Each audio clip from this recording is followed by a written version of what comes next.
Hello, my darlings. Okay, today we're going to look at the Candidates Theorem and global extrema. So the extreme value theorem and the candidates test. The extreme value theorem says that a function is continuous on a closed interval must assume an absolute max and an absolute minimum. Now the candidates theorem tells us how to find those max and mins. Okay, so to find the absolute maximum and the absolute minimum, we need to check the locations absolute maxes and mins can occur. Well, where can they occur? The only place that absolute maxes and mins can occur are when the derivative is 0, right, because that's a critical point, when the derivative does not exist, or at the endpoints of closed intervals. And this only works if you're on a closed interval, okay? So what do? The first thing we do is we find all the critical points. That's the x values when the derivative equals 0 or the derivative does not exist, right? That's your critical points. Then you're going to list the critical points and the endpoints of our closed interval in a table. Then you're going to evaluate the function. And this goes into the original function, not the derivative, at all those x values, and select the answer to the question. And when we do one, it's going to look vaguely familiar to you. Let's see if it does. So let's try one. Given the function f of x is 1/3 x cubed plus x squared minus 8x plus 4, find the absolute maximum value, so that's a y value, and the absolute minimum value of f on the closed interval from -5 to 6. So the first thing we're going to do is we're going to find our critical points, which means we need our derivative. So the derivative of f of x, the derivative of 1/3 x cubed is x squared, plus the derivative of x squared is 2x, minus the derivative of 8x is 8, and the derivative of 4 is 0. So now this function is never not going to exist. It's always defined. It's a nice polynomial. So we're going to find when the derivative is 0. We're going to factor that. What multiplies to -8 adds to 2. That would be a +4 and a -2, which gives me critical points at -4 and at 2. Okay, now we're going to make our table for x and f of x. Now the numbers that go in the table are the starting point at -5, the critical points at -4 and 2. Remember, that's when our derivative was 0. And then at our last endpoint, where our interval stops, which is 6. Does that sound familiar? Like when we found total distance, maybe?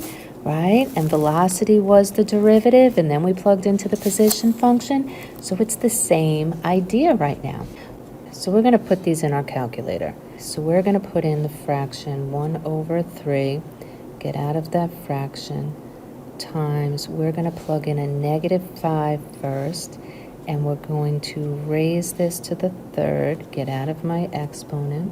Then we're going to add, parentheses, -5, close it, square it, minus 8 times -5, close it, plus 4, and we get 82/3. Now I'm going to go back and copy that, but then I'm going to go in and I'm going to change all of those -5s to -4s.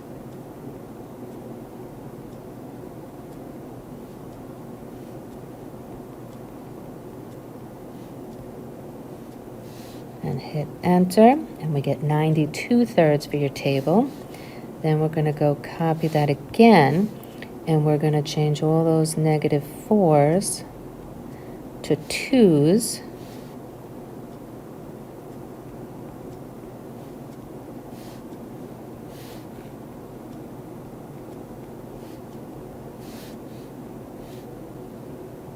And we get -16/3. And then we're going to copy it one more time, and we're going to change all those 2s to 6s.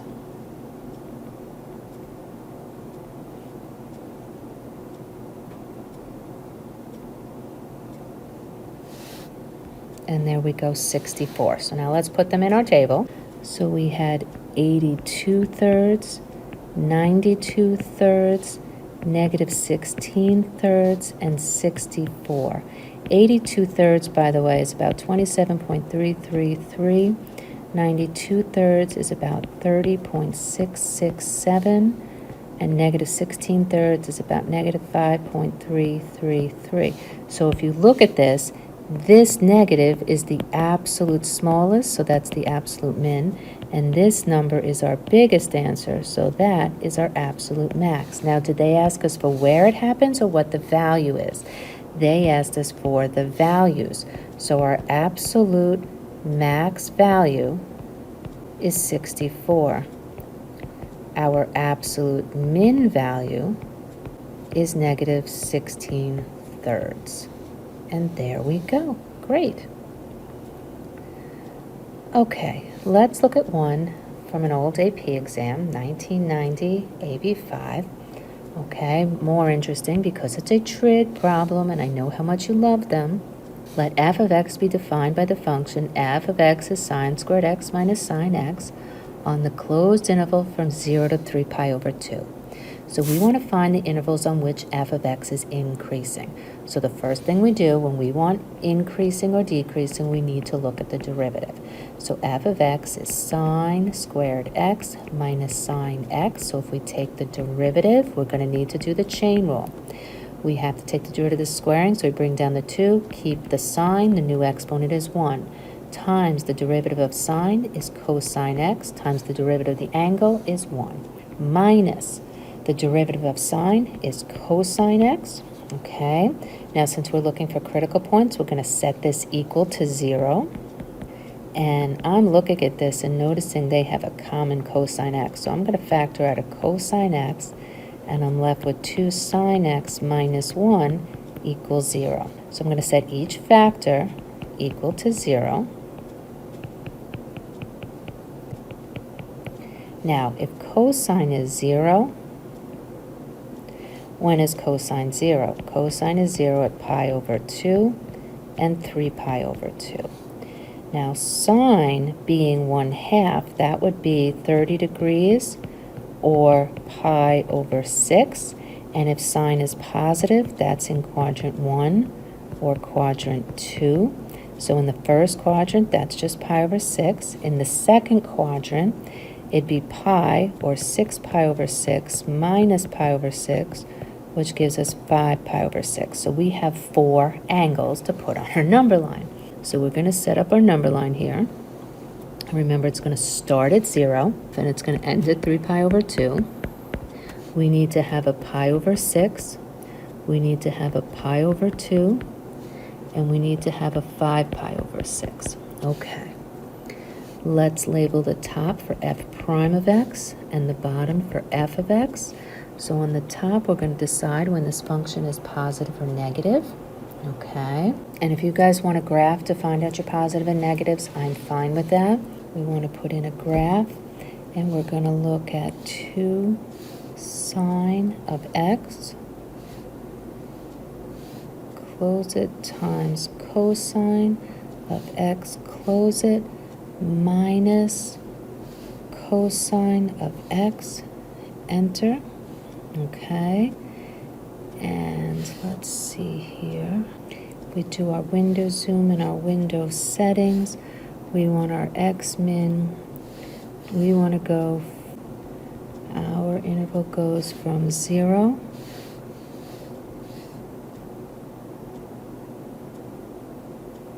to 3 pi divided by 2. And there we can see our graph is negative, positive, negative, positive. So negative, positive, negative, positive. We are negative, positive, negative, positive, which means our function is decreasing, increasing, decreasing, increasing, decreasing, increasing, decreasing, increasing. Okay, now by looking at my picture, I can see I have a min, and then I have a max, and then I have a min, and there we go. Okay, so what are they asking us for here? We're supposed to find when f is increasing. So f is increasing for pi over 6 less than equal x less than equal pi over 2 and 5 pi over 6 less than equal x less than equal 3 pi over 2 since f prime of x is greater than or equal to 0. Do not just say since the f of f prime of x is positive, because we're including those critical points. Okay, so I have the same problem here. Now I want to find the absolute maximum value and absolute minimum value. So we want the values, okay, of f. So we have to take all our candidates. Our candidates would be our starting point, which on our interval is 0. Any place our derivative is 0, which would be pi over 6, pi over 2, 5 pi over 6, and 3 pi over 2, which also happens to be our end point, our stopping point. Okay, now we have to plug this into f of x. So we're going to have the sine squared of 0 minus the sine of 0. Well, the sine of 0 is 0, so that's just all 0. Then we're going to have sine squared of pi over 6 minus the sine of pi over 6.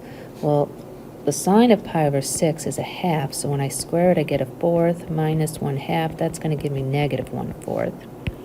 And then I have the sine squared of pi over 2 minus the sine of pi over 2. And the sine of pi over 2 is 1, and 1 squared is 1, so when we subtract them, we're going to get 0. Then we have sine squared of 5 pi over 6 minus the sine of 5 pi over 6. Now remember, 5 pi over 6 is in the second quadrant, so sine is still positive, and it has a reference angle of pi over 6. So it's exactly the same as the sine of pi over 6. So we're going to get that 1/4 minus 1/2 again, and negative 1/4. Then we're going to do the sine squared of 3 pi over 2 minus the sine of 3 pi over 2. Now the sine of 3 pi over 2 is a negative 1, but when I square that I get 1 minus a negative 1, and that gives me 2. So now my smallest values are here, and my biggest value is here. So let's write our answer. Therefore, the absolute min value is negative 1/4, and the absolute max value is 2. Awesome. Let's take a look at another problem, okay? And this one we're definitely going to need to use our calculator for. It is a calculator problem. So here we have, let f be a twice differentiable function with f of 1.5 equals 3. The derivative of f is given by f prime of x equals the quantity 7x minus 19 times the sine of x squared minus 4x plus 4 for the closed interval 1 less than equal x less than equal 4. Okay, so the first thing we want to do is find all values of x on the open interval from 1 to 4 for which f has a critical point. So we're going to find our critical points. Then we're going to classify each as the location of a relative minimum, a relative maximum, or neither. We're going to justify our answers. We are going to go to our calculator to find our critical points and discuss the behavior of the graphs before we write our answer. Okay, guys, so we're going to put our derivative into the calculator here. So we have parentheses 7x minus 19. Close it. Don't forget to hit times. Get your trig function, sine, and then it's x squared minus 4x plus 4. I'm also going to arrow down. Whoa, is that a crazy graph? And put in y equals 0 here. Okay, hit enter. And we are definitely going to change that window. So let's go to menu, window zoom, window settings. Our X-min, we are only going from 1 to 4. And we'll leave it on auto. Click OK. Oh, that's much better. I can see now. Okay, we want to find our critical values, which means we need to find the points of intersection here. So we're going to go to Menu, Geometry, Points and Lines, Intersection Points. This way we find them all at one time. Click on our derivative, click on our horizontal line, Escape so we're not still putting in points. We have a critical point at 2. We have a critical point at 2.71. Wait a minute, you need 3 digits after the decimal. So we are going to point at it, Control Menu, Attributes, arrow up to 4, back to 3, and hit Enter. We're going to do the same thing on this last critical point. We're going to point at it, Control Menu, Attributes, move up to 4, back to 3, hit Enter. So our critical points are at 2, 2.714, and 3.772. Now, we also need to decide whether these are maxes and mins. So let's look at x equals 2 first. Our derivative is negative, and then it stays negative. That means we have neither the function f, not the derivative, because I know it looks like a max here, but it's not a max of f. 2 is neither a maximum nor a minimum of f because the derivative does not change sign. Now, the critical point 2.714 is a relative minimum because the derivative changes from negative to positive, which means that our function is decreasing, then increasing, so we will have a minimum. And then at 3.772, our derivative goes from positive to negative, which means our function goes from increasing to decreasing. We will have a maximum at 3.772. Make sure you have that all written down, guys. Okay, so if you didn't get that all written down while we were on the calculator screen, pause your video, copy this down. Make sure you have your answers with your justifications. Okay, now part B, we want to use the tangent line to the graph of f at x equals 1.5 to approximate f of 1.8. So notice we're putting a lot of things together in this problem. So the x value we want to use is at 1.5. That means our y value is f of 1.5, which they told us was 3. So the slope of our tangent line is the derivative of f at 1.5, which means we plug that in here. So if we plug that in here, we're going to have 7 times 1.5 minus 19 times the sine of 1.5 squared minus 4 times 1.5 plus 4. And yes, you can use your calculator, 35, 10. So that's going to give me a negative 8.5 times the sine of 1/4. Okay, that means that our tangent line is y minus 3 equals our slope, negative 8.5 sine of 1/4 times x minus the x value 1.5. This is not as friendly as we're used to, is it? So if we want to find f of 1.8, that would be approximately, we're going to move this 3 to the other side, 3 minus 8.5 sine of 1/4 of 1.8 minus 1.5. Okay, if you're on the AP exam, you can stop right there. But let's go a little bit further because we can see that 1.8 minus 1.5 is just a 0.3. Okay, and we can also figure out that 0.3 times 8.5 is 2.55 times the sine of 1/4. So this is a good answer, okay? And if you really want, if you want to put it in the calculator, it is 2.369. So technically, all of these are acceptable on the AP. On the AP, you would stop here. For my test, I would prefer one of the last two, okay? Because I have to get you ready for the multiple choice questions as well. Okay, 2 more parts. On the closed interval from 1.5 to 1.8, The derivative is less than 0, which means that the function is decreasing, and the second derivative is positive, which means that the function is concave up, right? Or that the slopes are increasing.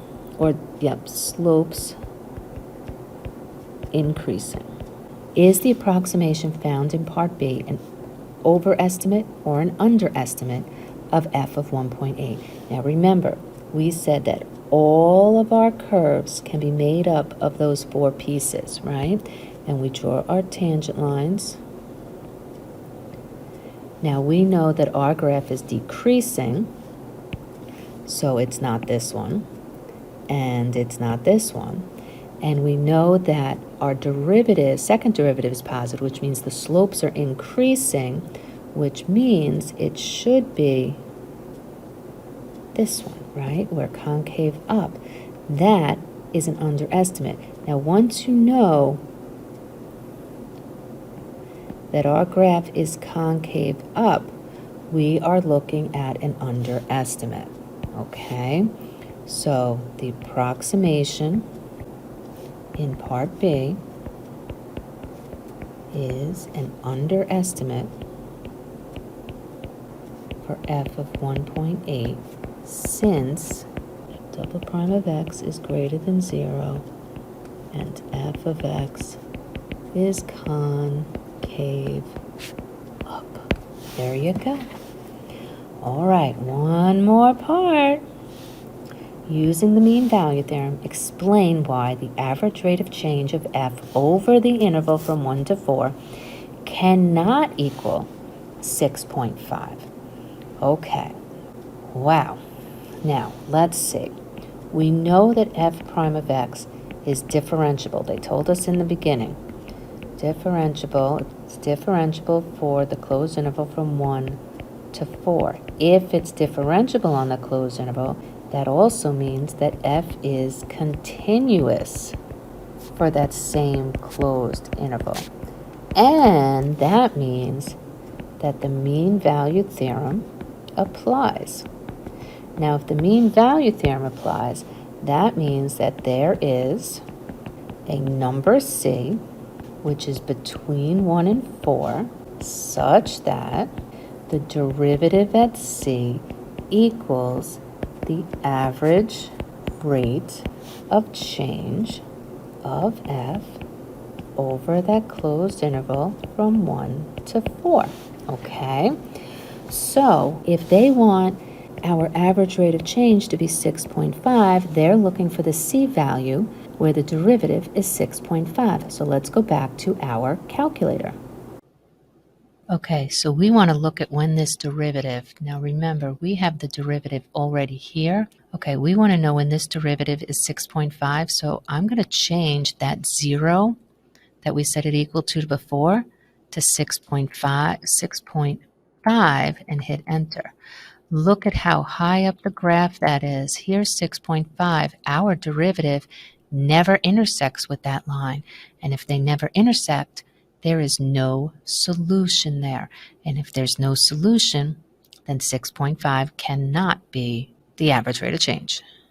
Well, we just found that f prime of c equals 6.5 has no solution. If it has no solution, that means that the average rate of change cannot be 6.5. And there we go, folks. All right, we're going to stop here for today. I think we've done quite enough, but look at how much we've all started to put together now. All right, guys, have a wonderful day, and I'll see you soon.